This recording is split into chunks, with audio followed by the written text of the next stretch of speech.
Buenas tardes, somos del grupo número 1 con el tema evaluación de datos analíticos. Nos presentamos, somos Ayala Moreira Kenny, de la Horta Melkin, López Miano Tiffany y Perdomo Zambrano Aaron. Bien. En cuanto a los temas a tratar, se presentan en la siguiente diapositiva, los vamos a ir dando cada uno en orden.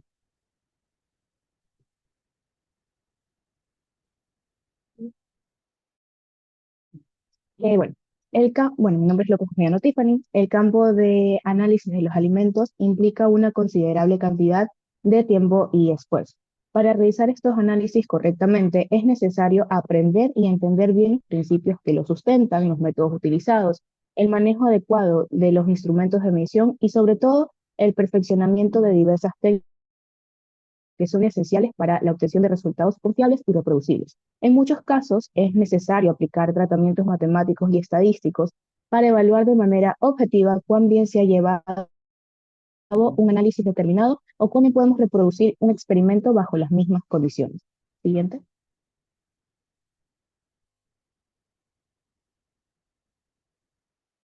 Listo.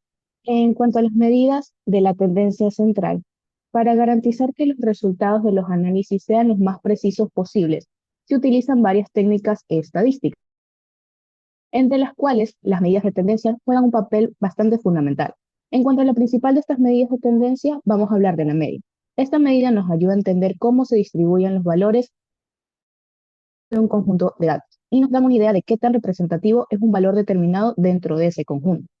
Una de las técnicas más comunes y útiles para mejorar la precisión en los análisis de alimentos es repetir el análisis de una muestra varias veces. Esto nos permite obtener un conjunto de resultados que puede ser más representativo y a su vez confiable.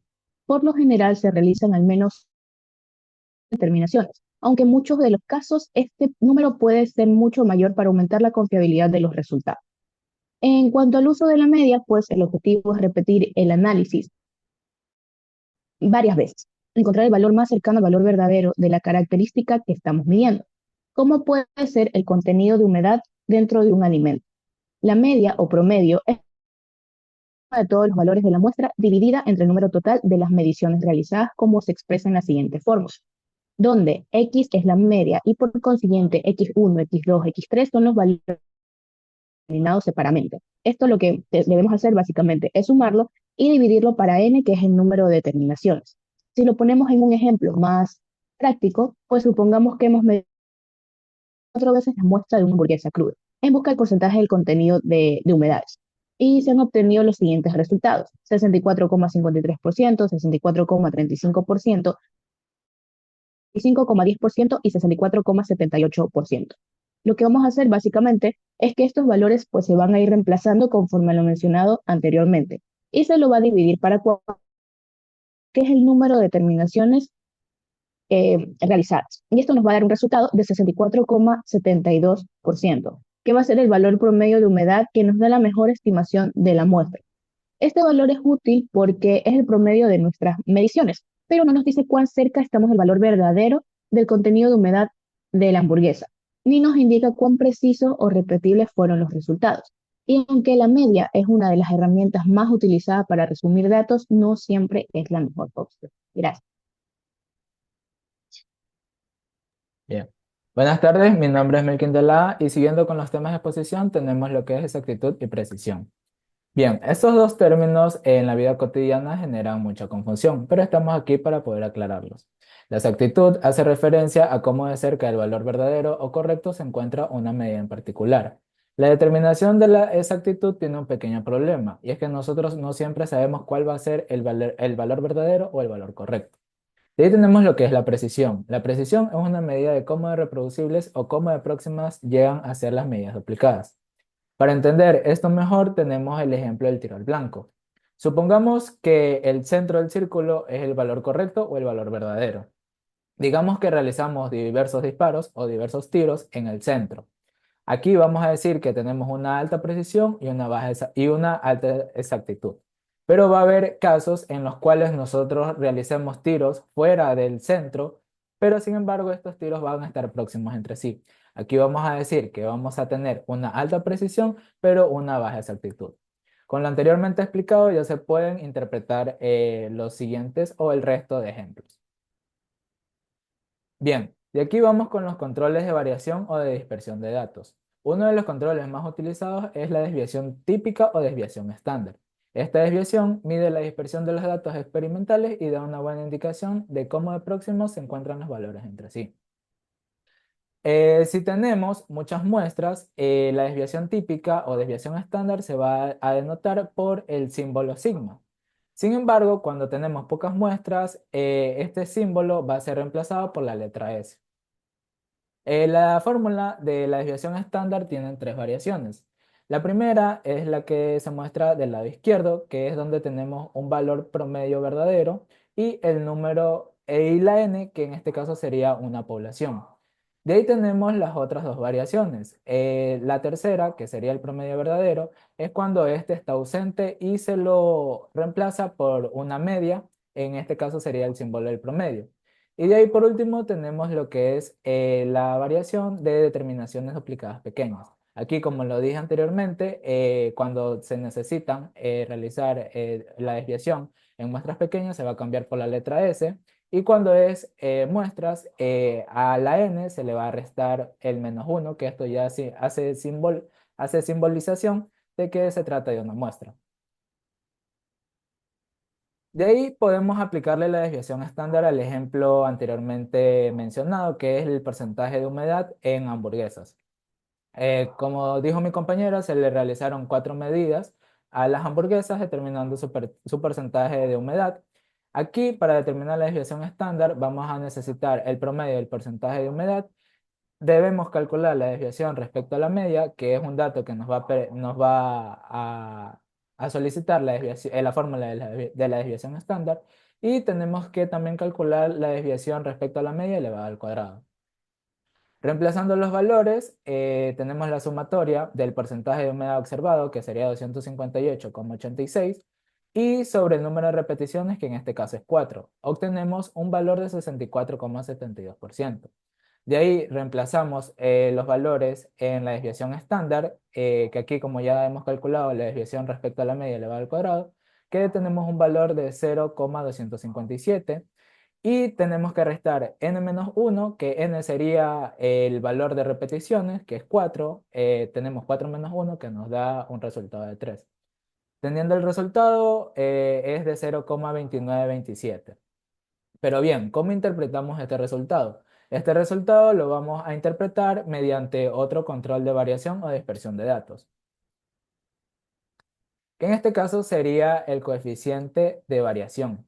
El coeficiente de variación se va a utilizar para comparar un conjunto de datos con unidades diferentes o medias muy diferentes. Este coeficiente de variación tiene un limitante o tiene un porcentaje de aceptación. En este caso, para el porcentaje de humedad vamos a utilizar un porcentaje de aceptación menor al 5%. Pero esto ya va a depender según el análisis, ya que hay análisis que tienen un porcentaje de aceptación menor al 2% o incluso tienen un porcentaje de aceptación menor al 10%. La ecuación del coeficiente de variación va a ser dividir la desviación estándar dividido para el promedio por 100%. En este caso, siguiendo el ejemplo del porcentaje de humedad en hamburguesas, la desviación estándar o desviación típica que nosotros obtuvimos fue de 0,293 dividido para el promedio que fue de 64,72. Esto lo multiplicamos por 100% y obtenemos un resultado de 0,453%. Este resultado es menor al 5%, por lo cual decimos que es aceptable. Este resultado también nos indica que nuestros datos tienen un alto nivel de precisión y un alto nivel de reproducibilidad. Bien, otra forma de comprender o de interpretar los datos de la desviación típica es mediante la distribución normal. La distribución normal es un patrón estadístico que aparece cuando un conjunto de datos se distribuye de manera uniforme alrededor del valor central. Esta distribución normal también se la conoce como distribución de Gauss, debido a que su representación es mediante la campana de Gauss. Como ya lo dice aquí, es donde se coloca el valor central, que sería la media, en el centro. Digamos que nuestra media está aquí en el centro y los otros valores van a estar dispersos del lado izquierdo y del lado derecho. Aquí se dice que un 68,3% de los datos van a estar en más o menos una desviación estándar o una desviación típica. El 95,5% va a estar en más o menos dos desviaciones estándar o dos desviaciones típicas y el 99,7% va a estar en más o menos tres desviaciones estándar o tres desviaciones típicas. Bien, para comprender un poco más lo que es la desviación, la distribución normal, eh, podemos determinar la probabilidad de encontrar el promedio verdadero, que este va a estar determinado por los intervalos de confianza, que estos a su vez van a estar definidos por la desviación típica. ¿Y qué es el intervalo de confianza? El intervalo de confianza es un rango de valores que con una cierta probabilidad contiene el valor verdadero del parámetro poblacional que estamos estimando. Bien, aquí en los intervalos de confianza o en el cálculo del intervalo de confianza vamos a utilizar dos valores. Uno va a ser el valor z y otro va a ser el valor t. ¿En qué se diferencian estos dos? El valor z lo vamos a utilizar cuando tenemos demasiadas muestras, mientras que el valor t lo vamos a utilizar cuando tenemos pocas muestras. En el cálculo del porcentaje de humedad de hamburguesas vamos a utilizar el valor t debido a que solo tenemos 4 repeticiones. Y la fórmula va a ser la siguiente. El intervalo de confianza va a ser igual al promedio más menos el valor t por la desviación típica sobre la raíz cuadrada del número de repeticiones. Bien, para calcular el valor t vamos a utilizar lo que son los grados de libertad. Los grados de libertad se van a calcular restando el número de repeticiones menos 1. En este caso tenemos 4 repeticiones menos 1 va a ser 3. Para el ejemplo del porcentaje de humedad vamos a tener un porcentaje de aceptación o de probabilidad del 95%. Entonces, en esta tabla nos situamos donde tengamos 95% y los grados de libertad de 3, por lo que nos da un resultado de 3,18. Ya en la ecuación del intervalo de confianza solo reemplazamos datos. El promedio sería 64,72, el valor t sería de 3,18, nuestra desviación típica sería de 0,2927 dividido para la raíz cuadrada de 4, que en este caso serían nuestras repeticiones realizadas. Obtenemos un resultado de 64,72 más menos el 0,465%. ¿Qué nos quiere decir esto? Que nuestro promedio verdadero de nuestras humedades quedará dentro de 65,185 y 64,225. Y se preguntarán de dónde salen estos valores. Los valores salen sumando 64,72 más 0,465% y restando 64,72 menos 0,465%. Bien, otros controles rápidos de precisión son la desviación relativa respecto a la media. La desviación relativa respecto a la media es una medida estadística que proporciona una idea más precisa de la dispersión de datos. Esta va a ser útil cuando solamente se han llevado a cabo dos duplicados y esta se calcula de acuerdo a la ecuación, que esto es lo que ya calculamos en la desviación típica, que es la desviación respecto a la media, dividido para el promedio por 100. De esta no les voy a hablar mucho porque esta tiene la limitante de esta es que solo se va a trabajar cuando tenemos pocas muestras, cuando tenemos demasiadas muestras. Sin embargo, para utilizar cuando tenemos pocas muestras,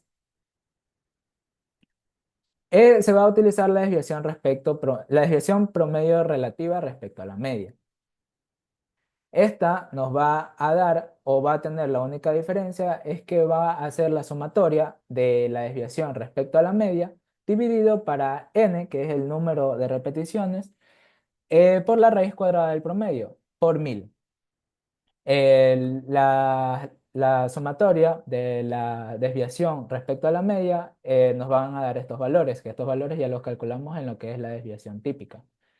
Reemplazamos los valores n, que es el número de repeticiones que hicimos, por la raíz cuadrada de 64,72, que es nuestro promedio.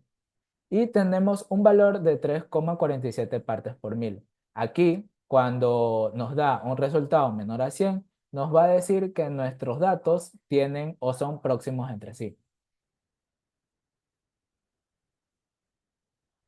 Bien, y para ir finalizando, Hasta ahora solo les he hablado de cálculos que determinan precisión, pero yo quiero determinar exactitud para que mi ensayo sea más confiable. ¿Cómo hago esto? Podemos comparar valores ya determinados y comparándolos con un error. ¿Qué error podemos evaluar aquí? Un parámetro a evaluar es el error absoluto, que es la diferencia entre el valor experimental y el valor verdadero. Este nos permite medir distancias y diferencias entre valores numéricos de forma neutral sin considerar la dirección de la desviación. La ecuación del error absoluto va a ser x menos t, donde x va a ser el valor determinado experimentalmente y t va a ser el valor verdadero. Pero este error absoluto tiene una limitante y es que este error absoluto solo se va a utilizar cuando tengamos una repetición. Pero nosotros tenemos 4 repeticiones en el ejemplo del porcentaje de humedad. Entonces, ¿qué error vamos a utilizar ahí cuando tenemos más de un duplicado o una repetición? Para eso vamos a necesitar el error relativo, que el error relativo es una medida que nos indica qué tan grande es el error cometido al realizar una medición o una estimación. Aquí el valor determinado experimentalmente va a cambiar por el promedio, que ese dato ya lo tenemos. Siguiendo el ejemplo del porcentaje de humedad, ya solo tenemos que reemplazar en la ecuación del error relativo. Tenemos que 64,72 menos 65,05, que este sería un valor verdadero.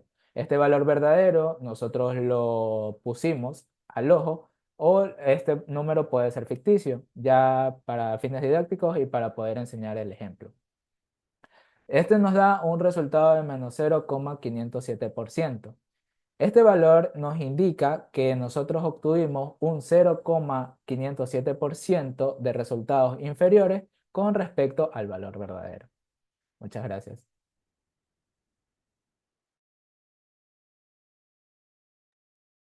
Buenas tardes, mi nombre es Gianni Ayala y continuando un poquito con los errores, vamos a tener el origen de los errores. Existen varias fuentes de error que pueden clasificarse como el error sistemático o determinado, el error aleatorio o indeterminado y el error de bulto o metaduras de pato. Comenzando con el error sistemático, este produce resultados que se desvían consistentemente del valor esperado en una u otra dirección. Generalmente podemos superar estos errores sistemáticos mediante un calibrado adecuado de instrumentos, llevando a cabo determinaciones en blanco o utilizando un método analítico diferente. Agarrándome un poco del ejemplo que mencionó mi compañero sobre las dianas, tenemos que el error sistemático va a tener una alta precisión, pero una baja exactitud respecto al centro de la diana. Por otro lado, también tenemos a los errores aleatorios o indeterminados. Estos se hallan siempre presentes en cualquier medida analítica. Este tipo de error se debe a nuestras naturales limitaciones a la hora de medir un sistema en concreto. Estos errores van a fluctuar de forma aleatoria y son esencialmente inevitables. Siguiendo así el ejemplo de la diana, en este tipo de errores vamos a tener una baja precisión y una baja exactitud respecto al centro de la diana, que es nuestro valor real.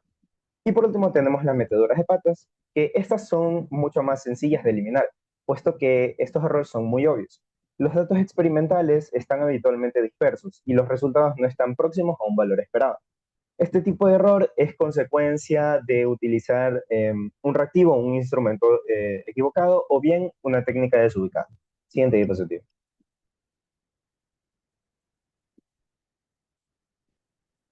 Por otro lado, tenemos la especificidad.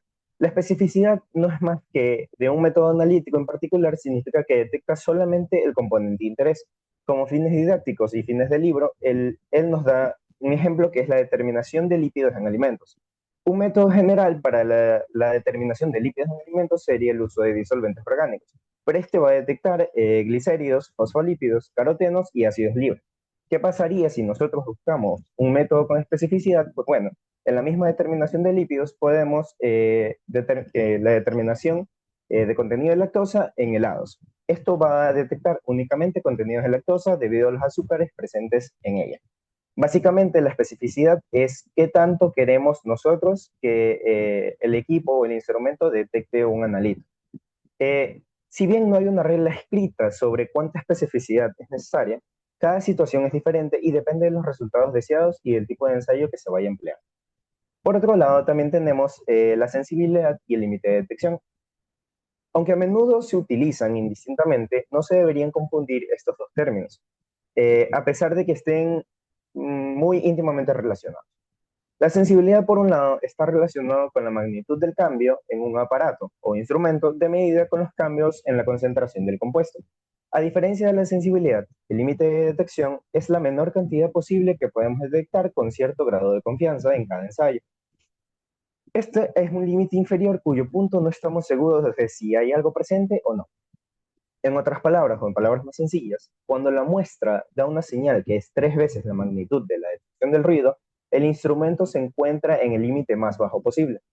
El ruido es la fluctuación aleatoria de la señal que tiene un lugar como cualquier instrumento. Una manera más general de definir el límite de detección es la aproximación al problema desde un punto de vista estadístico, el cual se tiene en cuenta la variación entre las muestras. Para eso tenemos la siguiente ecuación. XLD es igual a XBK más 3 más sigma de BK, en donde XLD es la mínima concentración detectable, XBK es la señal del blanco del instrumento, el número 3, que es las 3 veces la magnitud de la detección del ruido que les acabo de mencionar, y el sigma de B es la desviación típica de las lecturas del blanco. En esta ecuación, la variación de los valores del blanco o ruido, si estamos hablando de un instrumento, determinará el límite de detección del mismo. Y como nota tenemos que una variabilidad alta en los valores de los blancos aumentará el límite de detección del instrumento. Siguiente diapositiva. Por otro lado tenemos al ajuste a una curva en el análisis por regresión. El ajuste a una curva es un término utilizado para describir la relación y la evaluación entre dos variables. Para determinar concentraciones conocidas se utiliza una curva de patrones o una curva de calibrado, basada en un método que de algún tipo dé una respuesta confiable, que sea proporcional a una cantidad conocida de un patrón. Esto no es más que la preparación de un conjunto de patrones conocidos, o buffers, en concentraciones crecientes y el registro. Por ejemplo, la absorbancia y el área de un pico cromatográfico. Esta curva la representamos gráficamente, las parejas de los valores X y Y. Obtenemos un diagrama de dispersión de puntos que pueden ser unidos para formar una línea recta, como se ve en el diagrama, el cual relaciona la concentración con la respuesta observada. Siguiente diapositiva. Y por último tenemos a la regresión lineal. Una vez llegados a este punto, nos hacemos una incógnita. Esta es cómo construimos una curva de calibrado una vez que hayamos ya reunido los datos. Los datos del eje X se van a denominar variable independiente y se supone que esencialmente están libres de error, mientras que los datos del eje Y, la variable dependiente, pueden tener un error asociado a ellos. A continuación tenemos un ejemplo en donde podemos observar una gráfica del lado derecho de la diapositiva con una línea recta donde nos representan varios valores y notamos una ligera regresión lineal en el valor central. Haciendo el uso de los datos de la figura, el documento hace mención que el área de la concentración de la cafeína es de 4.000 a 272 nanómetros. Esto lo podemos observar en el diagrama, como ya les mencioné, que es el punto central, siendo este el valor que se encuentra más alejado del. El análisis por regresión lineal de los datos de la curva de calibrado dio como resultado una ordenada en el origen de 43.46, 84.66 y una pendiente de 90.73. Esto, si lo extrapolamos a la ecuación que tenemos del lado izquierdo, nos va a dar como resultado que tenemos 43.46.8 partes por millón de una muestra de cafeína en una muestra que no conocemos. Gracias. Muchas gracias, compañero. Quien les habla ahorita es Aaron Perdomo. Y continuando con el tema, vamos a hablar acerca del coeficiente de correlación. Ahora, lo primero que nosotros deberíamos hacer con cualquier conjunto de datos es representarlos gráficamente para ver si los puntos se ajustan a una línea recta. Definamos primero qué es el coeficiente de relación. Como bien se ajustan los datos a una línea recta para una curva de calibrado, por ejemplo, la situación ideal sería que todos los puntos experimentales se encontrasen perfectamente sobre la línea recta. Sin embargo, esto nunca va a ser el caso, puesto que se introducen errores en la elaboración de los patrones, que esto va a ser errores del propio analista, y en la medición de los valores físicos, que van a ser las observaciones. Como podemos ver abajo, encontramos la fórmula o la ecuación del coeficiente de correlación, en donde tenemos que R es igual a la suma de un valor de X menos el promedio de todos estos valores de X multiplicado por un valor de Y menos el promedio de todos los valores de Y. Y todo esto va a ser dividido para la raíz cuadrada de la sumatoria entre un valor de X menos el promedio, y todo esto elevado al cuadrado, multiplicado por la sumatoria de Y, un valor de Y menos el promedio de todos los valores de Y, y esto elevado al cuadrado. Ahora, para las curvas de calibrado, nosotros deseamos que los valores de R, o sea, del coeficiente de correlación, sean tan próximos como sea posible a 1, ya sea positivo o 1 negativo. ¿Por qué? Puesto que estos valores significan que tendríamos una correlación perfecta, una línea recta perfecta. Pero generalmente en el trabajo analítico, nosotros al momento de realizar la práctica deberíamos presentar lo que es un valor de 0.9970 para arriba, mejor. Eh, Luego tenemos lo que son los errores en la recta de progresión, en donde tenemos que mientras el coeficiente de correlación nos cuenta un poco sobre el error de la variación en los ajustes lineales a las curvas, que no siempre nos presentan el cuadro completo. Además, la regresión lineal ni el coeficiente de correlación nos indicarán que un conjunto de datos en particular presente una relación lineal solamente proporcionan una estimación del ajuste. Un parámetro que se utiliza con frecuencia son los valores residuales o los residuos de Y, los cuales estos son simplemente diferencias entre los valores observados y los cálculos o computados. Existen lo que son programas avanzados de representación gráfica para computadoras, que estas pueden de hecho representar los valores residuales para cada punto experimental como una función de la concentración. Y no obstante, es necesario normalmente representar de manera gráfica los valores residuales, puesto que los datos que nos ajustan sobre la línea son habitualmente muy obvios. Siguiente diapositiva. Bien, luego tenemos lo que son la presentación de los resultados. Encontramos lo que son las cifras significativas. Todo el mundo ya debe más o menos conocer lo que son las cifras significativas, en donde nosotros lo utilizamos de un modo más bien aproximado para describir cierta opinión sobre el número de dígitos que se pueden incluir dentro de un resultado. El uso adecuado de las cifras significativas está pensado para dar una indicación de la sensibilidad y la fiabilidad del método analítico. Ahora, como regla, los números que se aproximen en un valor representan cifras significativas con independencia de la posición del delimitador decimal. Esto igualmente es válido para los valores que contengan el número 0. Para los números, los ceros, que pueden ser o no significativos, es necesario tomar precauciones especiales, en donde tenemos que los ceros detrás de un delimitador decimal son siempre cifras significativas. Podemos encontrar el primer ejemplo que se encuentra a la derecha, la parte superior, que tanto 64.720 como 64.700 contienen 5 cifras significativas, ya que no encontramos un delimitador decimal. Ahora, como segunda precaución, tenemos que los ceros a la izquierda de un delimitador decimal sin ninguna otra cifra significativa procedente no son significativos. ¿Cómo es esto posible? Tenemos el segundo ejemplo que se encuentra a la derecha. Tanto el 0.6472 contiene 4 cifras significativas, ya que se empiezan a contar los números después del punto decimal. Como tercera precaución, tenemos que los ceros a la derecha de un delimitador decimal no son significativos si no hubiese dígitos a la izquierda del delimitador decimal.